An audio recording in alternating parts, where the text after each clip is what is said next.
రైతు బంధు ఇచ్చే విధానాన్ని కూడా మారుస్తాం. మేము అదే పెడతామని కదా దాన్ని పేరెందుకు చెప్పేది. శాటిలైట్ ద్వారా జియో ట్యాగ్ మన ట్యాగ్ పెట్టి అదే పెట్టి దాంతో ఫోటోలు తీసి సాగు చేసినకే వేస్తాం. దాంతో రాదు సావదు అవన్నీ ప్రయోగాలు ఎప్పుడో ఫెయిల్ అయ్యి. అంటే ఏమైతుంది ఇప్పుడు రైతు బంధు వీళ్ళు ఇయ్యరు, వాళ్ళు ఎగబెట్ట తలుచుకున్నారు. అసలు సంగతి రైతు బంధు ఏంటంటే మేము అప్పుడు వేసిందే దాదాపు 15,000 కోట్ల రూపాయలు. ఇప్పుడు వీళ్ళు చెప్పిన ప్రకారం ఏంటంటే ఇంకో 5-6 వేల కోట్లు పెరుగుతుంది. సంవత్సరానికి నెట్ మనీ 21,000 22,000 కోట్లు పే చేయాలా. చేయలేమని తెలిసిపోయింది వాళ్ళకు.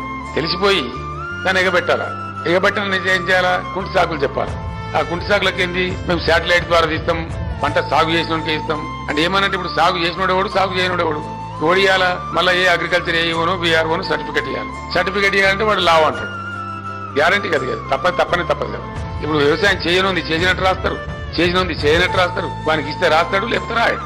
అంటే ఏమైతుంది, రేపు రైతు బంధు అనేది ఒక అపాస్యం చేయాలని, దాన్ని ఫెయిల్యూర్ చేయాలని, ఫైనల్ గా ఎగబెట్టాలనే ప్రయత్నంలో ప్రభుత్వం ఉన్నది అనే ఒక నిశ్చితాభిప్రాయానికి ప్రజలు వచ్చింది. రైతులకు తెలిసిపోయింది ఏదో గోల్మాల్ గోవిందం ఉన్నది తప్ప ఇచ్చే పరిస్థితులు లేరు. వీళ్ళు ఇవ్వలేము అని చెప్పలేక ఇవన్నీ డ్రామాలు ఆడుతున్నారు.